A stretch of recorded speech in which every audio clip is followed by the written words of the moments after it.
O fato relevante fala que o incremento previsto na receita imobiliária do fundo, do PVBI, é de aproximadamente 9 centavos por cota, considerando o imóvel 100% ocupado e sem qualquer inadimplência. Esse é o cenário atual? O imóvel está 100% ocupado? Como que o PVBI recebe o VELOL? A gente recebe o VELOL com uma vacância que já estava contabilizada, tá? E com um problema, como nada é fácil na vida, né? No meio do caminho, a gente analisando ali o perfil da ocupação do VELOL, a gente se depara com Lojas Americanas como inquilino, tá? Então, a gente tem uma ocupação ali, B2W. Tá? Então, a gente tem uma ocupação ali, tem uma vacância que a gente já estava trabalhando, tá? E tem uma ocupação da ordem de 22% de Lojas Americanas. Tá? Então, 22% do VELOL é Lojas Americanas. E aí entra também um pouco da beleza do benefício, né, da escala do portfólio, como eu falei no começo, para outros assuntos. Aqui, sim, dentro do VELOL é 22%. Só que o VELOL é 15% do PVBI. Tá? Então, quando a gente faz essa análise, quanto que representará Lojas Americanas dentro do portfólio do PVBI? 3,5%. 3,5% por aí. Tá? Então, você dilui bem esse perfil de ocupação. Tá? Então, nesse sentido, a gente tem esse desafio, estamos tomando o pé aqui de como está essa situação, tá? Não tem inadimplência ainda, né, caracterizada, mas estamos monitorando de perto aqui, né, para definir aqui os próximos passos. Tá? E como fica o portfólio depois da Exato. Bom, para a gente terminar, vou fazer uma pergunta que não tem nada a ver com essa operação. O PVBI hoje não tem mais alavancagem. Com a venda do JK foi zerada a alavancagem. Isso. Essa foi um fato também de final de ano, né? Quando a gente liquidou a operação ainda dentro do exercício 2022, né? No final do apagar das luzes do ano passado, a gente fez aquela transação com o JK, né, que foi bastante interessante, gerando valor para o cotista, mostrando que esse nosso racional de compra por determinado valor abaixo do custo de reposição e a gestão, o dia a dia, as locações, o relacionamento com os inquilinos, tudo mais gera valor, a gente vendeu, né, com um ganho expressivo. E com isso, né, a gente zerou a dívida nos últimos dias ali de dezembro. Então, hoje o fundo entra 2023 com zero dívida, zero alavancagem, tá?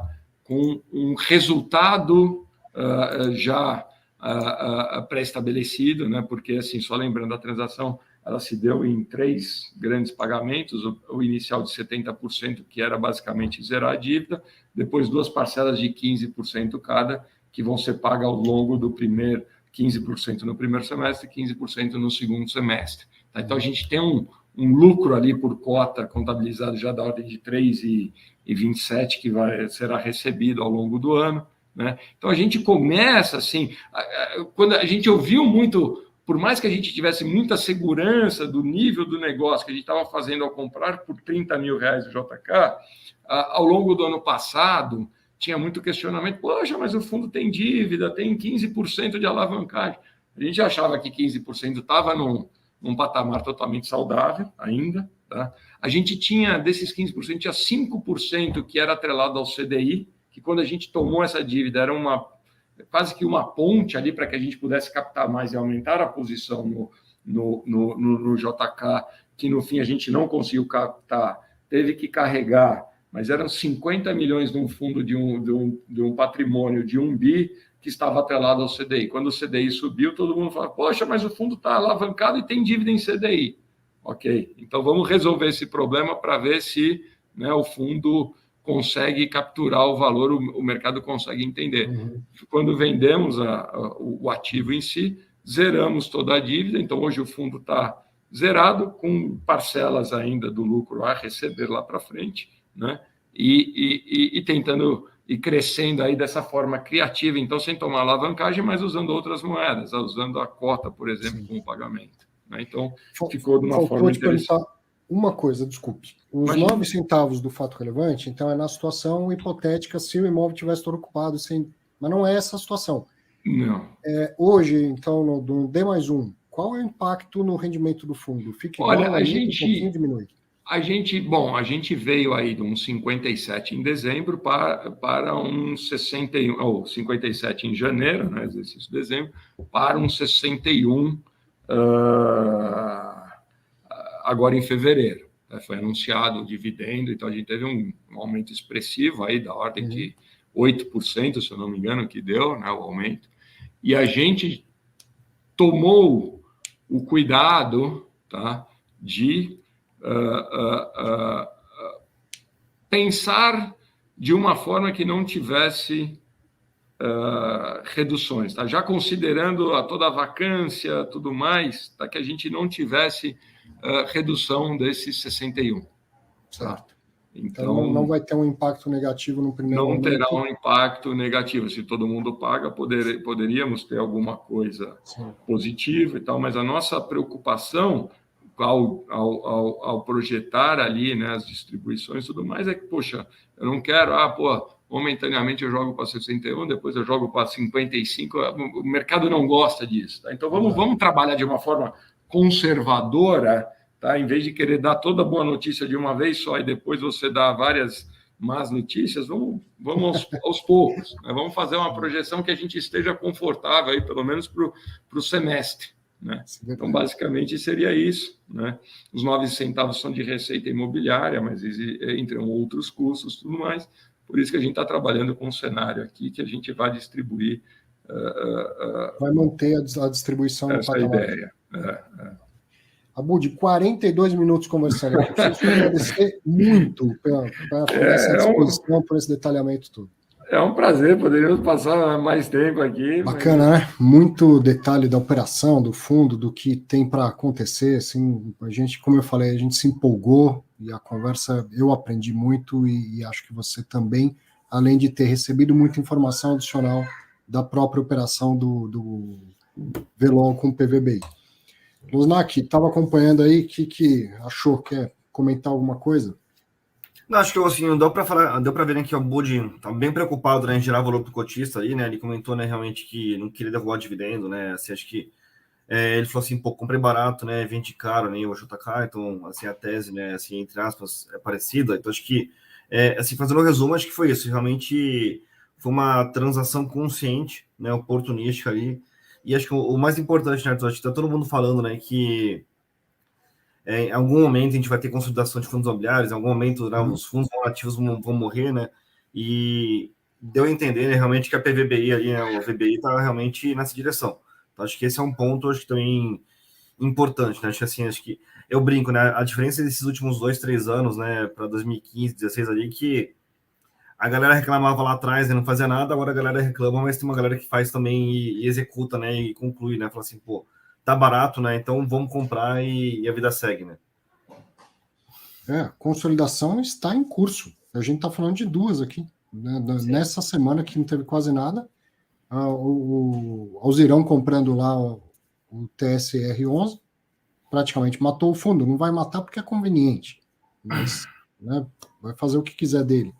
E o PVBI liquidando o Velol e com essa questão aí de ser parte em dinheiro, parte em cotas e tal, que gerou uma dúvida que, pelo que eu entendi, já está tudo certo, endereçado, e inclusive o administrador que tem que emitir o informe de rendimentos também já está certo do que fazer. Né?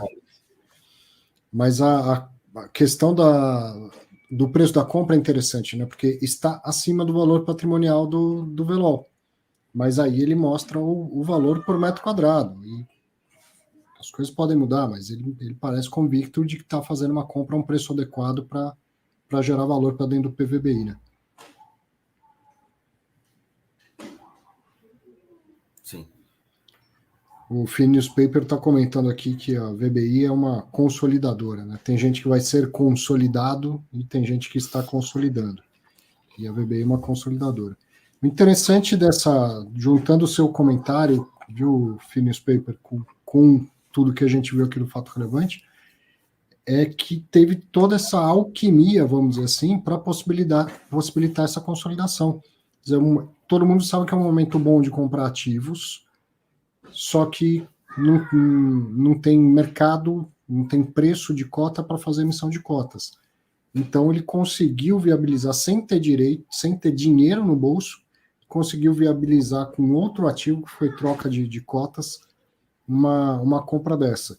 Normal se fosse cotas já existentes, mas não, ele conseguiu emitir novas cotas para fazer essa troca de patrimônio por cota e colocar um outro ativo para dentro do PVBI e liquidar o VELOL.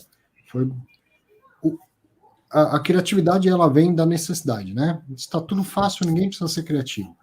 Quando o bicho pega, é que aparece a criatividade. E o ano passado foi um ano de buscar soluções alternativas. Então teve muito takeover, muita liquidação de um fundo por outro e tal, uma forma de crescer organicamente, não organicamente, né, mas de crescer sem colocar dinheiro, e sim meio que não rouba a monte ali de patrimônio.